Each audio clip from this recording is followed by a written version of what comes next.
Señor director de Patria de Martí, columnista del American, Julio Schilling, muy buenos días. Buenos días, ministro Londoño, un placer de estar con ustedes y con todo Colombia en esta mañana de aquí de sol y de brisas de libertad que realmente refrescan el alma y da a todo hombre libre un gran sentir de esperanza en el mundo. No hay duda ninguna, eso es lo que tenemos, esperanza, esperanza. La gente de Cuba, bueno, ya era hora, ¿no?, de que se cansara de tanta ignominia, de tanta persecución, de padecer hambre, de padecer privaciones de la libertad, de padecer de lo que padece el pueblo cubano desde hace tantos años. Estas manifestaciones completamente pacíficas que simplemente dejan cuenta irrefragable de que el pueblo de Cuba ya no soporta más. ¿No es eso, don Julio? Es así tal cual como lo has descrito. La gran importancia que tiene son varios factores. Primero, la total espontaneidad de lo ocurrido.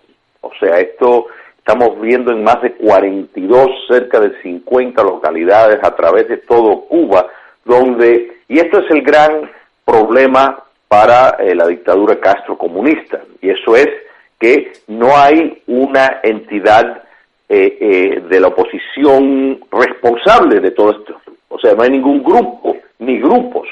Esto ha sido netamente el pueblo, más del 90%, personas que nacieron cautivas, que nacieron ya bajo el sistema comunista, que decidieron salir a la calle porque ya no toleran más vivir en una dictadura comunista. Y es importante destacar que no estaban saliendo a la calle para pedir visas para venir a los Estados Unidos, no estaban pidiendo papel higiénico, que bien hace falta, no estaban pidiendo comida, que bien hace falta, estaban exigiendo libertad, diciendo abajo el comunismo, llamando las cosas por su nombre y apellido. Estaban en efecto pidiendo un cambio sistémico, exigiendo un cambio sistémico y enfrentándose a un aparato represivo que nunca ha tenido que enfrentar un reto de esta proporción, porque uno de los factores que ha definido tristemente el castrocomunismo ha sido la gran capacitación de su maquinaria represiva para evitar estos tipos de ocurrencias. O sea, cada vez que ellos sospechan mínimamente que pueda haber una congregación en un espacio público de más de 10 personas que pudieran empezar expresiones contrarias al régimen, enseguida son dispersados, enseguida vienen tropas vestidas de civiles y van limpiando el área. Eso ha sido un constante. La única razón por la cual no lo pudieron hacer en este caso es porque les agarró de sorpresa, no solo a ellos, realmente al mundo entero, de sincronizar lo que empezó en una ciudad, San Antonio de los Baños, que dicho sea de paso, el régimen castrista tiene una de sus bases militares de la Fuerza Aérea más importante de Cuba, en esa ciudad, de manera de que es una ciudad que tiene muchas personas de la Fuerza Aérea sobre todo, y de ahí se extendió al otro extremo de la isla y a través de todas las localidades del país empezaron a salir las personas masivamente a las calles a exigir libertad. Y esto es lo que es increíble, ministro, porque no había sincronización, no es que había una entidad, digamos, organizando esto, o ni siquiera convocando a las personas a que fueran a salir. Los medios sociales, sin lugar a duda, rompieron el monopolio de la información que el castrocomunismo por siempre ha mantenido, y hay que estar claro. Uno dice, ¿por qué lo tolera? Por dinero, por desesperación, porque una de las entradas del régimen son las recargas de los teléfonos, o sea, que desde el exterior se manda, entonces pues es una fuente de dinero que para el régimen es un mal necesario, pero eso ha permitido que el muro del monopolio de la información se rompiera y que se pudo transmitir en la era electrónica pues de las imágenes a través del país, y eso fue lo que ha encendido una llama que habrá un antes y un después. O sea, Cuba está militarizada, están teniendo dificultades en encontrar personas civiles que vayan a la calle a protestar, o sea, a defender el régimen. Uno de los llamados del dictador Díaz-Canel, pues en efecto dando licencia a un genocidio contra toda Cuba que quiere cambio, que es como yo creo que quedó demostrado la gran mayoría de las personas, y así todos están teniendo enormes dificultades para lograr eso. El país entero, cualquiera que la dictadura considera que puede ser un opositor o opositor potencial, los internet, las conexiones telefónicas han sido tumbadas. No sé. De modo de que esto, para una dictadura totalitaria, un régimen totalitario, la percepción de que son inmutables es fundamental para la preservación del poder. Ese mito de ser inmutable, el domingo 11 de julio quedó destruido. Nada menos que eso. Usted habló varias veces del castrochavismo. El Castro desapareció. Eso ya no existe. Eso es un mito, un ídolo yerto, un ídolo superado. Puede haber comunismo en Cuba sin el castrochavismo, hágame el favor, porque pues es la alianza de dos muertos, de Fidel Castro con Chávez, y eso ya no funciona. Pedir libertad no es pedir mucho o es pedir todo, don Julio. ¿Esto qué significa? ¿Y qué significa cuando todo un pueblo sale a protestar, y a protestar de la manera más pacífica y más tranquila, pero más resuelta? Ya no tenemos miedo, porque no tienen nada que perder el pueblo cubano, porque se lo habían quitado todo. Y lo que está reclamando es lo que reclamaría el mundo entero: libertad, libertad, libertad. Con las bayonetas se puede hacer cualquier cosa menos sentarse en ella, les decía Talleyrand a Napoleón, nada menos. Entonces estos están sentados sobre las bayonetas porque ya los ídolos yertos, ya la idea de que el comunismo es la panacea, todo eso se acabó. ¿Qué viene ahora, don Julio? Tenemos desaparecidos, tenemos represiones inauditas, pero con eso se logra contener el designio unánime, prácticamente unánime, de un pueblo que todo lo que está pidiendo es libertad.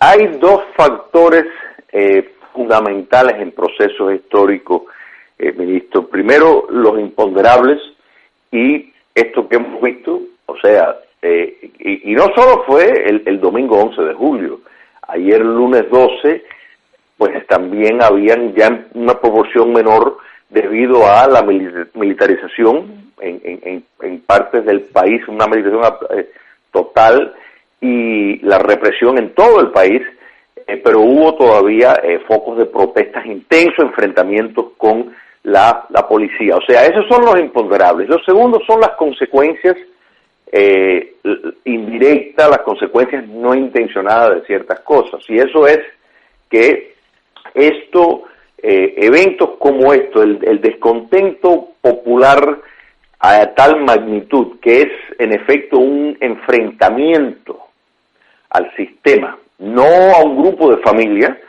no a un número de personas, sino a un sistema, puede desencadenar dentro de las propias estructuras del poder un movimiento a ejercitar lo que es el derecho de rebelión dentro de las propias Fuerzas Armadas. Cuba comunista tiene sus Fuerzas Armadas divididas en tres ejércitos, o sea, el oriental, el central y el occidental.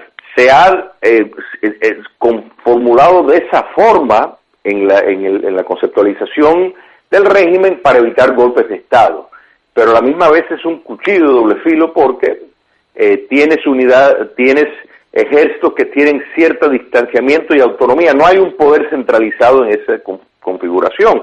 Entonces, ¿cuál es una intención, una consecuencia no intencionada del régimen? Que al tener las tropas en las calles, pues que desobedezcan órdenes y que den un paso patriótico y descabecen a la tiranía castrocomunista, que sería para América Latina realmente terminar con la cabeza y el enfoque del mal en el hemisferio occidental, porque tenga completa seguridad, estimado ministro, que todo el mal que hay en Venezuela, en Colombia, en Chile, en Argentina, en Bolivia, en Nicaragua, tiene nombre y apellido, y eso es Cuba comunista. Es el enfoque a partir de la caída del comunismo soviético, desde la reformulación del Foro de Sao Paulo, es quien dirige estas operaciones.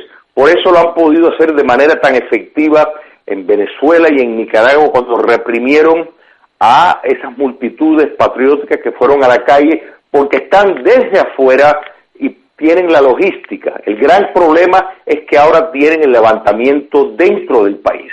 Entonces, imagínense, estamos hablando de que meter preso al país entero es un esquema muy difícil, y la realidad es que solo un puñado de familias se están beneficiando del saqueo a mano armada, no solo de Cuba, sino de Venezuela y del resto del continente, y viviendo en gran medida a costa del narcotráfico, porque la colonia venezolana, la colonia que es Venezuela, pues da la cara en cuanto al narcotráfico, pero quien da las órdenes es Cuba comunista. Entonces el narcotráfico es una de las fuentes principales en esto, y esto por supuesto no escapa a las FARC y el Ejército de Liberación Nacional, que tienen no solo el patrocinio, la asistencia de la inteligencia y logística de Cuba comunista. Así que será un día para América cuando esta dictadura